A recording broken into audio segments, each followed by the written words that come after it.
The more anti-corruption there is, the more corruption there is. 3 jokes circulated. Japanese companies withdraw from China, de-risking in the short term, decoupling in the long term. It's all covered in today's China Truths. The more anti-corruption there is, the more corruption there is. 3 jokes circulated. Chinese leader Xi Jinping has been fighting corruption for more than 10 years, but the officials of the Chinese Communist Party have become increasingly corrupt despite the increased anti-corruption campaign.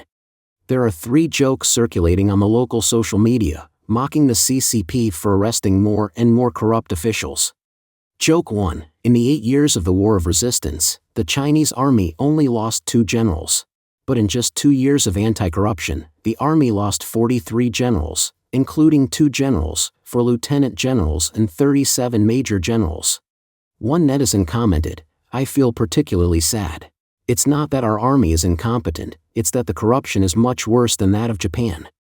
According to Baidu Encyclopedia, after the 18th National Congress of the Communist Party of China, it has been publicly announced that 68 military officers above the deputy level have been investigated and punished, including 2 at the deputy national level, or general, 4 at the regional level, and 11 at the deputy regional level, 9 lieutenant generals and 2 major generals. Recently, the Chinese military has launched another anti-corruption campaign. Almost all the top brass of the rocket force have been wiped out. Senior generals such as the commander, political commissar, and deputy commander have all been investigated.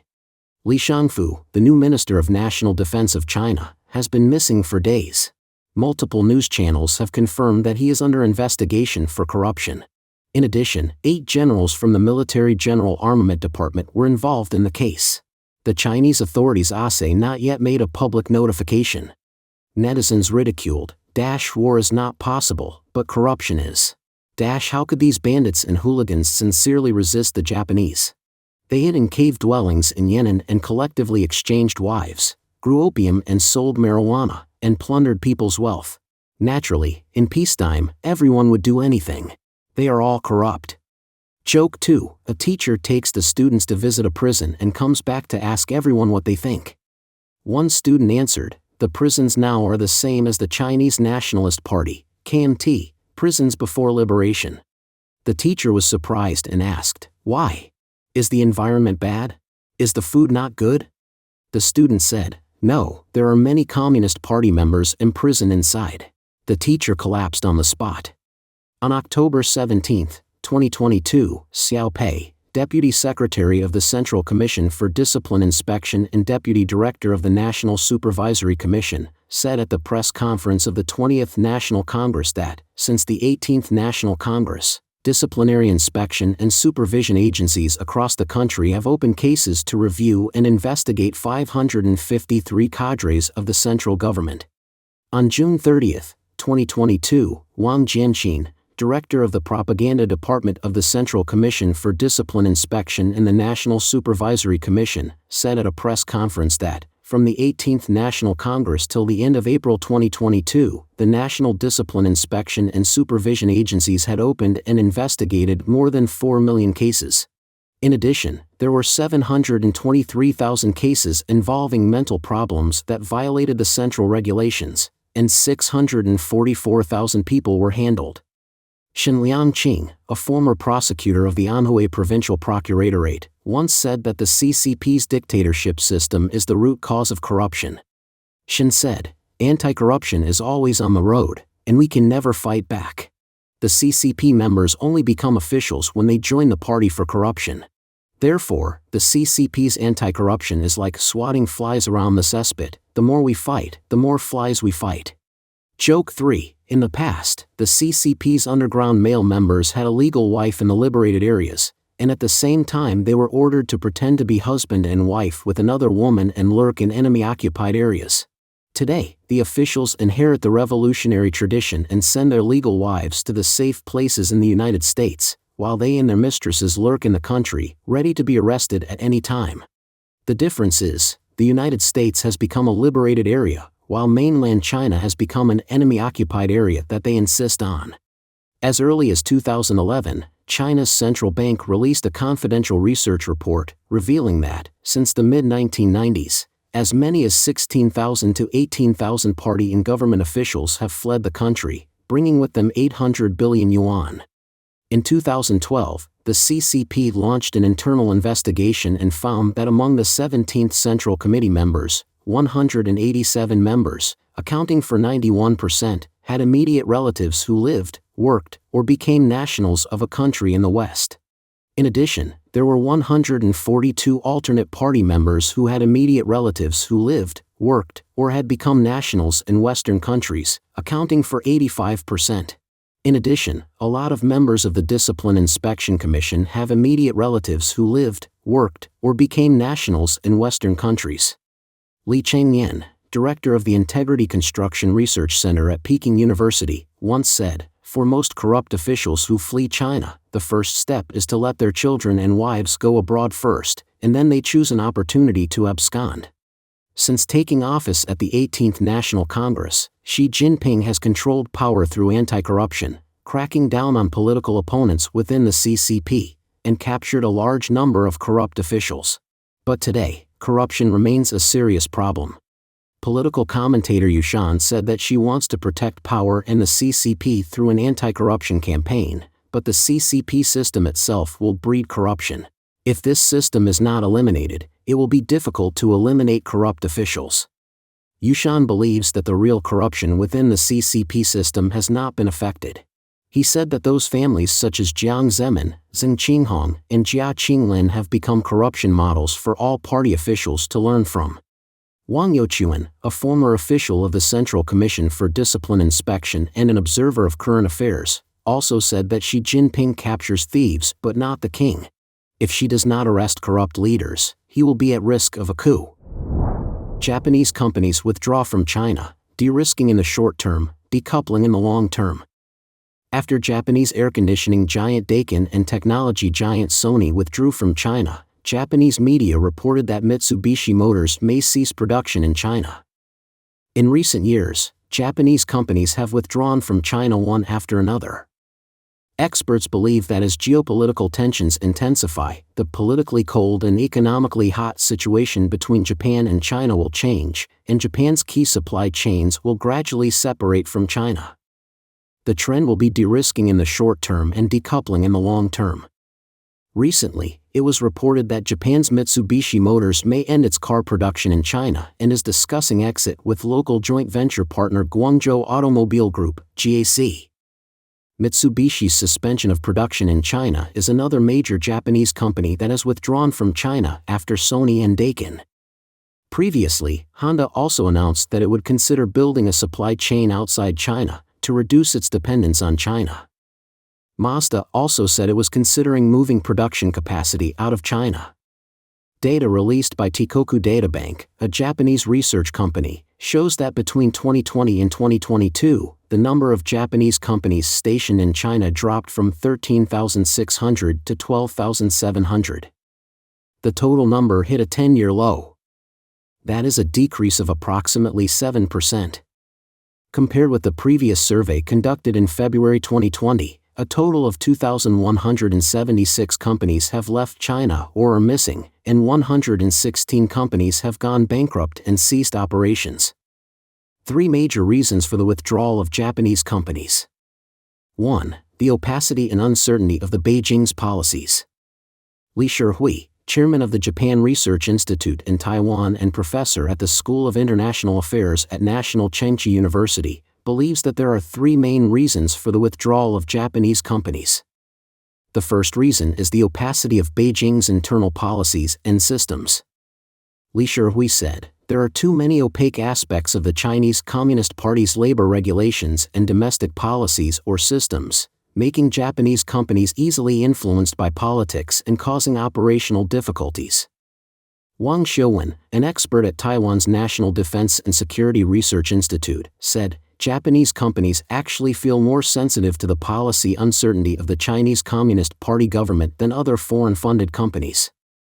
She talked about an important historical pattern. When the Japanese government's policies offend the political interests of the CCP, the CCP often resorts to anti-Japanese nationalism and targets Japanese companies or Japanese civilians in China. This has already happened after the war. Beijing launched a large-scale anti-Japanese campaign in 2005 due to the Yasukuni Shrine issue and in 2012 due to the Diaoyu Islands issue.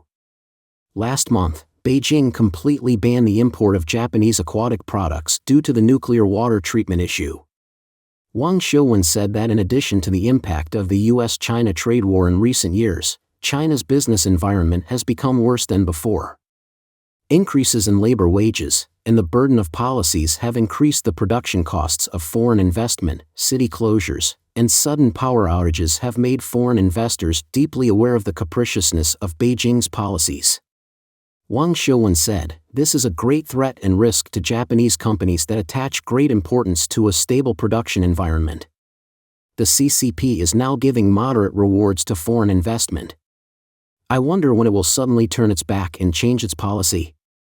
Therefore, a more appropriate response is to move production lines exported to European and American countries out of China, leaving some production lines that can satisfy the Chinese market. 2. Japan vigorously promotes economic security. In recent years, the situation across the Taiwan Strait has become increasingly tense. Former Prime Minister Shinzo Abe proposed that whatever happens to Taiwan means something happens to Japan. In this year's National Defense White Paper, the Japanese government reiterated that China poses the greatest challenge to the international order. Li Shihui said that Japan's vigorous promotion of economic security in the past 2 years is the second reason for the withdrawal of Japanese companies. He said, "The supply chain is in the hands of the Chinese Communist Party, which is very detrimental to Japan's economy and even national security. Once key components and supply chains from Japan or the United States must pass through China, Beijing can easily use some of its political influence to turn these supply chains into its diplomatic tools." In 2010, after a dispute broke out over the Diaoyu sovereignty issue, Beijing restricted rare earth exports to Japan. This year, because Japan has tightened export controls on semiconductor equipment, it has restricted the export of semiconductor raw materials gallium and germanium. Japan is most worried about the CCP blocking some key materials or key components.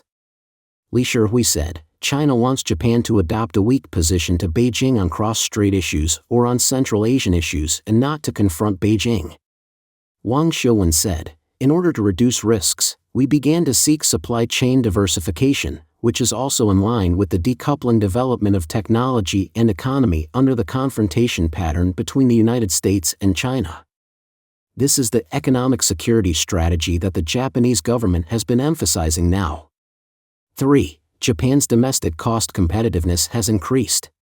The third reason is that the yen has depreciated sharply in the past 2 years, causing many Japanese companies to begin to compare the costs of production in China with the costs of production in Japan. Li Shihui said, "The increase in wages within China and the depreciation of the yen have made their production costs in Japan no higher than in China. In addition, the Japanese government has policy subsidies, so some large companies will choose to withdraw from China and return to Japan." Japan's Ministry of Economy, Trade and Industry announced in July 2020 that it would provide 70 billion yen in subsidies for the manufacturing industry to assist 87 companies in moving their production lines out of China to Southeast Asian countries or back to Japan, thereby reducing Japan's exposure to China. Li Shihui also emphasized that the Japanese found that the CCP did not comply with RCEP regulations on many norms, especially intellectual property rights. Regarding international trade regulations, Japan believes that the CCP is not a country that abides by regulations. In 2022, Japan and China joined the RCEP, Regional Comprehensive Economic Partnership Agreement. Japanese company employees detained by China on espionage charges. In addition, since the beginning of this year, Beijing has repeatedly made promises to provide a high-quality business environment, but it has instead regulated foreign companies and arrested foreign investors. Some employees of Japanese companies in China have been detained for espionage without clear reasons. In March 2023, Beijing announced the detention of an employee of the Japanese pharmaceutical manufacturer Astellas Pharma Incorporated, accusing him of engaging in espionage. The Japanese government demanded the release of the pharmaceutical executive. Since 2015, 17 Japanese citizens have been detained by the Chinese Communist Party on similar charges. Recently, Charles Wang Zhangyi, a senior banker at Nomura Securities, Japan's largest investment bank, was placed under border control by the Chinese Communist authorities. British media quoted people familiar with the matter as reporting that Wang Zhangyi was prohibited from leaving China. Ensuring the safety of foreigners stationed in China is the most important basic condition for doing business in foreign countries. Wang Shouwen said, "The CCP arbitrarily arrests foreigners, especially Japanese, on the grounds of violating national security or the Counter-Espionage Act, which will cause most Japanese business companies and manufacturers to feel that their personal safety is not guaranteed, and they have to evacuate Japanese employees from China as soon as possible." That's it. The CCP saying one thing and doing another is one of the main reasons why foreign investors do not trust the CCP. Wang Shouwen said, "This allows foreigners to see the CCP's execution ability to close a city when it says it is closed and to arrest people when it says it is to be arrested. It does not take freedom and legal procedures into consideration at all. Those who can escape should leave China as soon as possible." Li Shihui analyzed that Beijing's arbitrary arrests of people have also caused concerns in Japan about China's business environment. This will make many companies feel that China's business environment has begun to deteriorate. Analysis: de-risk in short term, decouple in long term. In the context of continued tensions between China and the United States, although Japan stands on the side of the United States, its economic relationship with China is closer than that of the United States. Li Shihui believes that the current direction that Japan and Europe are heading towards is probably long-term decoupling and short-term de-risking. He analyzed that de-risking means gradually drawing a clear line between some key supply chains that Japan considers to be sensitive. However, Japan has not said that it will immediately move out of China in some lower-level supply chains. Li Shihui explained that after all, the consumption power of China's overall market is far greater than that of India and Vietnam. Wang Shouwen believes the Japanese government's policy is to accelerate the withdrawal of Japanese manufacturers from China. Large Japanese companies still have a lot of investment in China, and the migration of the industrial chain is not as simple as moving in a short time. Wang Shouwen said, however, for Japanese businessmen, detecting signs of insecurity in advance and moving away from dangerous areas early is the instinct for Japanese businessmen to do business everywhere in the world. Wang Shouwen said, in the future, there will not be a complete decoupling between the United States and China. Instead, items produced in China are intended to supply the needs of the Chinese market, while manufacturers targeting markets outside China will try their best to migrate to other countries. Politics and economics cannot be separated. Li Shihui said that in the past 30 years, China and Japan have had many political conflicts, including textbooks, Yasukuni Shrine, historical issues, etc., but the economic development between China and Japan has been relatively vigorous. The relationship between the two countries is often described as politically cold and economically hot. He said, in the past, people believed that China and Japan usually eased political conflicts through economic interaction, but it is difficult now. There is a different mindset in Japan. Under the idea or structure of economic security, politics and economics cannot be separated. Take semiconductors as an example. Semiconductors were originally an economic issue, but in the past 2 years, semiconductors have become a political issue. Japan and the United States have kept pace and now restrict the export of advanced semiconductor equipment to China. How will the mass withdrawal of Japanese companies affect the direction of Japan-China relations? Wang Shouwen analyzed, with fewer Japanese companies held hostage by the CCP, the Japanese government may no longer be tolerant to the CCP. On the other hand, Japan is very good at solving problems through roundabout methods without direct conflict, such as establishing regional norms in East Asia or the Indo-Pacific region. Don't forget to leave a comment in the section below to share your opinions on today's topic with us. Make sure to like and subscribe to see more interesting topics from China Truths.